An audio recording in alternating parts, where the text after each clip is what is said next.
trazendo a fazenda para viver em outro mundo. Capítulo 322 – Família de Shan. Autor, Mindil. Tradutor, Blue Spark. Revisor, Luiz.xd. Depois de comer o café da manhã, o grupo retornou para seus quartos e se prepararam para sair. Naturalmente, Al-Rai pagou por suas acomodações. Esta questão envolvia o orgulho de um nobre, ele deveria pagar pelo aluguel, dada a sua identidade atual. Não pagar o aluguel era impróprio para um jovem mestre como ele. Depois de embarcar na carruagem, eles lentamente deixaram a Cidade Blanca.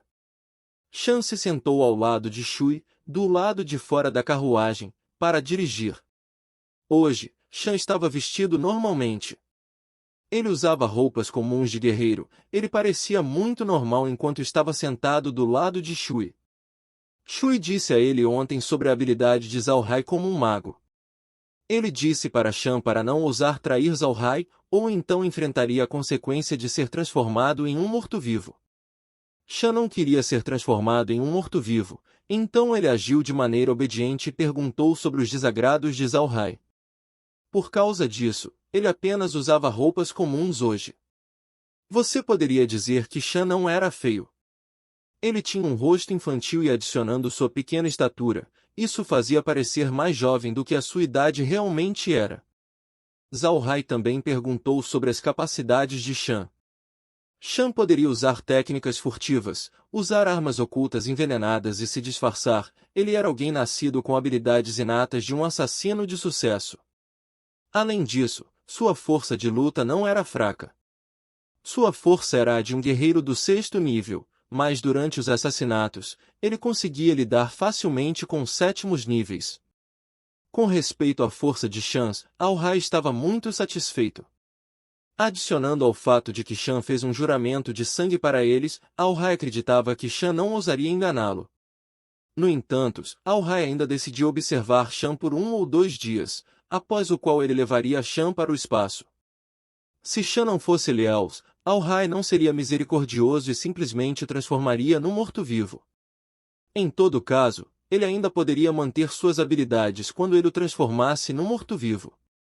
Shan foi muito obediente, ele também reconheceu sua própria situação, ele atualmente era o escravo de Zhao-Rai. Ele não seria capaz de sobreviver se Zhao-Rai o quisesse morto, então, para seu próprio bem, ele naturalmente seria leal. Ao meio-dia, eles tiveram um simples almoço. Mas o almoço deles era muito melhor do que o de Huin, que eram simples alimentos secos comuns. O grupo de Zhao-Rai tinha sopa de argali e carne de argali. Essas sopas de argali e carne de argali eram as sobras da pradaria.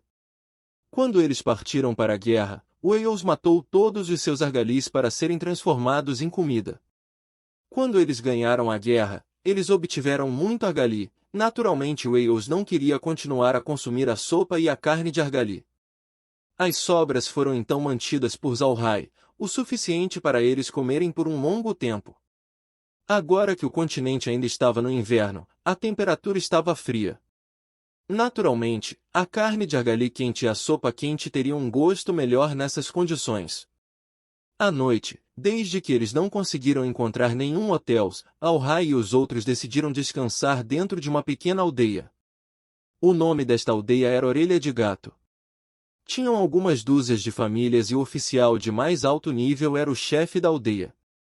O chefe da aldeia não foi nomeado pelo Império. Na aldeia, havia um sobrenome muito comum.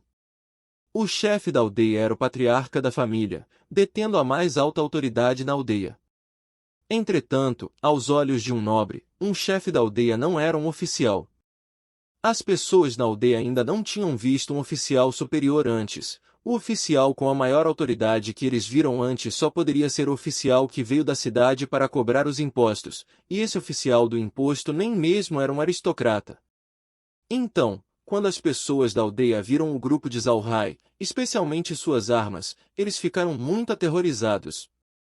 E depois de ouvir que Zhao-Rai era um visconde e Huin era uma jovem senhora do ducado, todas as pessoas ficaram assustadas e se ajoelharam no chão, prostrando-se repetidamente. Eles tentaram o seu melhor para satisfazer Zhao-Rai, porque eles estavam muito aterrorizados. O chefe da aldeia até emprestou sua casa para a estadia de Zalhai. Zalhai não foi educado, ele imediatamente ocupou a casa e pediu ao chefe da aldeia que as mulheres da aldeia preparassem alguma comida. O chefe da aldeia imediatamente obedeceu, ele apressadamente pediu que as mulheres preparassem alguma comida para o grupo de Zalhai. Zalhai deixou os pratos nas mãos das mulheres. Contudo, ele também tinha deixado Meg observando o seu trabalho. Essas mulheres podiam cozinhar pratos comuns, mas elas não tinham visto os vegetais mágicos de Zalhai antes, então elas não sabiam o que fazer com eles. Felizmente, Meg estava lá e em pouco tempo, a comida rapidamente foi cozida. Depois do jantar, Zalhai foi para o seu pátio para descansar, Shui e os outros o seguiram. Já que o grupo de Zalhai não era grande, um pequeno pátio era suficiente para todos eles. Enquanto isso, o grupo de Huin era grande, então eles ocuparam 3 grandes pátios sozinhos. Alguns nem conseguiram dormir dentro de casa, já que cada casa só podia abrigar apenas cerca de 10 pessoas. Depois de retornar ao seu pátio, Zalhai não descansou de imediato. Ele se sentou na sala de estar e bebeu um pouco de chá enquanto ele observava os ornamentos na sala. Mesmo que essa casa fosse considerada uma casa de alto padrão, os ornamentos dentro da sala de estar ainda eram comuns. Era possível entender que os habitantes não estavam vivendo vidas boas. No entanto, Zalhai não se sentiu mal pelos aldeões. Em sua mente, eles também estavam vivendo vidas boas, afinal eles conseguiram comer e usar roupas quentes. É preciso saber que na Terra, na China do século XXI, ainda haviam lugares na China onde as pessoas viviam o mesmo tipo de vida. Então, relativamente falando, os aldeões eram sortudos, considerando quão atrasada era a tecnologia no continente Ark. Neste momento, Shan foi em direção a Zalhai e ajoelhou. Jovem mestre, eu fiz um juramento de sangue com você, eu também tenho sido muito obediente. Eu peço ao jovem mestre para que eu possa visitar minha família, apenas por pouco tempo. Zalhai ficou surpreso, então ele olhou para Shan e perguntou, você é casado? Quantos membros estão em sua família? Na mente de Zalhai, pessoas como Shan raramente se casavam. Porque se um dia eles morressem enquanto realizavam uma tarefa, suas famílias certamente sofreriam. Shan assentiu, eu me casei. Tem 5 pessoas na minha família. Além de mim, eu tenho uma mãe idosa, uma esposa e 2 filhos. Zalhai disse, onde sua família está agora? Shan imediatamente respondeu, amanhã, nós devemos passar pela minha casa. A casa não é muito longe de uma pequena aldeia. Eu comprei alguns mus de terra naquela aldeia. Eu faço apenas alguns negócios com a aldeia, para que então as pessoas da aldeia não descubram a minha identidade. Zalhai assentiu, muito bem. Que tal isso? Vamos pegar sua família e depois trazê-los para o meu território. Shan encarou Zalhai por um momento, então ele imediatamente respondeu, obrigado jovem mestre, daqui até minha casa iria levar 2 horas de viagem. Mas a aldeia em que minha família mora não fica ao longo da estrada principal, nós ainda precisamos pegar uma rota lateral para chegar na minha casa. Zalhai assentiu, ele observou o céu e então se virou para Shui, Shui, vá buscar minha carruagem e encontre a família de Shan. Shui assentiu, então ele foi buscar a carruagem de Zalhai, o que fez Shan surpreso. Ele não sabia de nenhum outro nobre que permitiria que a família de seu servo andasse na sua carruagem. Olhando para Shui e Shan saindo da aldeia, Laura se virou para Zalhai e disse, irmão Hai, você não tem medo deles escaparem? Zalhai simplesmente sorriu e disse, eles não estão sob o juramento de sangue? Para onde eles podem escapar? Também, eu coloquei o cajado fantasma dentro da carruagem, por isso, se eles se depararem com problemas, nós podemos chegar imediatamente na carruagem. Neste momento uma batida veio da porta, seguida pela voz de Gil. O Sr. Wales está aqui? Sua Alteza queria perguntar se o senhor foi embora. Eles também viram a carruagem de Zalhai saindo da aldeia, então eles vieram perguntar. Blochiad abriu a porta e pediu para Gil entrar. Então, quando Gil viu Zalhai sentado bebendo chá, ele relaxou. Ele foi em frente e imediatamente fez uma saudação para Zalhai. Sr. Wales, a jovem senhora viu sua carruagem sair e pensou que talvez algo tivesse acontecido, então ela me mandou aqui para perguntar. Zalhai sorriu e disse, nós fizemos a senhorita Ruin se preocupar, não tem nada de errado. Eu apenas deixei meus 2 servos fazerem algo, eles devem voltar em breve. Gil assentiu, depois pediu para ser dispensado. Olhando para Gil saindo, Laura não pôde deixar de fazer careta. Irmão Rai, parece que a jovem senhora Ruin se apegou a você. Você tem alguma ideia do que fazer? Rai suspirou. Fazer o quê? Ela nos seguiu muito bem. De qualquer forma, quando nós chegarmos no Império Rosen, ela não poderá mais nos seguir. Além disso, não seria bom para o tio Evan se nós simplesmente a deixássemos. Laura sorriu. Eu acho que a jovem senhora está prestando muita atenção em você. Olhando para suas ações nesses últimos dias, até mesmo sua atitude anterior mudou, o que não é fácil. Zalhai suspirou novamente. Como ela poderia mudar? Eu e ela estamos simplesmente viajando juntos. Esqueça isso, vamos falar sobre o Shan. Eu não pensei que ele seria casado. Além disso, você acha que o Shui também é casado? Sua idade não é pequena. Ouvindo o que Zalhai disse, Laura apenas sorriu. Desta vez, foi Meg quem falou. Jovem mestre, por que você está muito preocupado com isso? Você nem é casado. Zalhai também riu. Eu tenho 2 noivas. Pode um homem não conhecer os pensamentos de um homem faminto? Eu estava apenas preocupado com o Shui. Quando Laura e Meg ouviram o que Zalhai disse, eles não puderam deixar de olhar para Zalhai e bufar. Zalhai riu, as mulheres também riram, e todo mundo ficou muito alegre.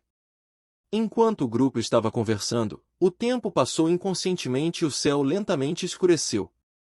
Embora esta aldeia não tivesse nenhuma lâmpada mágica, eles ainda tinham lâmpadas a óleo. Mas Zalhai realmente não acendeu a lâmpada, e em vez disso ele entrou no espaço. Ele olhou para a tela para observar Shui e Shan. Shui e Shan estavam conversando enquanto viajavam. Shui perguntou sobre a família de Shan, e Shan perguntou a Shui sobre Zalhai. A boca de Shui era muito sólida, não revelando nenhuma informação desnecessária. Ele simplesmente aconselhou repetidamente Shan a nunca trair Zalhai. Zalhai estava observando os dois enquanto eles estavam viajando pela estrada. Quando eles saíram da aldeia Orelha de Gato, eles viajaram por um tempo antes de eles pegarem uma bifurcação na estrada. Depois de algum tempo, eles viram as luzes de uma aldeia na distância. Vendo a aldeia, Shan não pôde deixar de revelar um olhar gentil. Ele se virou para Shui e disse, Irmão Shui, esta é minha aldeia, meu pai era um soldado amaldiçoado. Mas ele foi ferido e decidiu ficar aqui, eu consegui minhas habilidades com ele. Minha mãe era um mestre em medicina na aldeia, mas ela não estudou formalmente a produção de poções. Ela só usava as ervas das montanhas para curar as doenças das pessoas. Ela também sabia como fazer venenos. Haviam muitas plantas venenosas nas montanhas, e sua toxicidade era muito forte, assim eu aprendi a fazer venenos com ela. Mais tarde, meu pai morreu por causa de seus ferimentos antigos, então eu fui para a cidade para encontrar alguns empregos. Depois de alguns anos fazendo missões, eu consegui colocar algum dinheiro em minhas mãos e então comprei alguns mus de terra. Então eu tive uma esposa e 2 filhos. Por causa deles, eu optei por fazer missões menos perigosas se possível, nem poderia ir muito longe da aldeia. Na maior parte do tempo, eu faço algum trabalho agrícola na aldeia. Eu acho que esta vida é boa. Olhando para a expressão de Shan, Shui sorriu. Se você realmente pensa assim, então é uma razão ainda maior para você não trair o jovem mestre. Enquanto você permanecer do lado bom do jovem mestre, você descobrirá mais tarde que esta foi a melhor decisão da sua vida. Shan forçou um sorriso. Talvez, mas eu só não quero que meus filhos sejam escravos na sua vida. Mas eu já fiz um juramento de sangue com o jovem mestre, então eu tenho que segui-lo agora. Sem o meu apoio, minha família não poderia sobreviver. Eu posso apenas depender do jovem mestre para encontrar algum lugar para estabelecê-los. Eu simplesmente não sei onde o jovem mestre os levaria. Shui olhou para Shan e disse, não se preocupe, eu lhe garanto que eles seriam enviados para o melhor lugar do mundo. Para plebeus como nós, seria o paraíso. Honestamente, Shui não conseguia pensar em nenhum outro lugar melhor que a fortaleza da Montanha de Ferro. Lá, todos eles trabalhavam juntos para melhorar suas vidas e sustentar seus filhos. Eles teriam comida para comer todos os dias e não precisavam se preocupar sobre sua comida no futuro. Se tal coisa não fosse o paraíso para um plebeu comum, então o que seria? Shan suspirou, mas ele não falou, seu humor estava muito complicado agora. Ele estava muito consciente de que, apenas de ter comprado alguma terra, era apenas o suficiente para viver. Se ele quisesse que sua família vivesse de forma melhor, então sua família só poderia confiar nele para trabalhar muito mais. Mas agora ele se tornou um subordinado de Zhao Hai, e se ele os abandonasse, a sua família perderia sua principal fonte de renda. Então ele pôde apenas se forçar a pedir para Zhao Hai por algum tempo para acalmar sua família. Mas ele não pensou que Zhao Hai se oferecia para levar sua família para seu território. Essa era uma questão de alegria e preocupação para Shan, já que sua família teria algum tipo de segurança. O que o preocupava era o que iria acontecer com seus membros da família quando eles chegassem no território de Zhao Hai. Se eles se tornassem escravos e Shan de alguma forma morresse, então talvez eles morressem de fome, e isso o incomodou muito. Depois de conversarem um com o outro, os dois finalmente entraram na aldeia. Era uma pequena aldeia do mesmo tamanho que a aldeia Orelha de Gato. Atrás da aldeia havia uma montanha, que parecia ser a montanha de que Shan falou. Assim que eles entraram na aldeia, uma besta mágica de baixo nível que parecia um cachorro da terra latiu para eles. Mesmo que a besta mágica parecesse com um cachorro, sua capacidade de combate estava milhas na frente do cachorro da terra, visto que esse cachorro era uma besta mágica depois de tudo. E este é o fim do capítulo. Espero que tenham gostado. Não deixe de se inscrever em nosso podcast no Castbox, marcar em gostei e compartilhar com os amigos. Isso é muito importante, para que possamos trazer mais capítulos e mais audio novels. Um grande abraço e fiquem todos com Deus.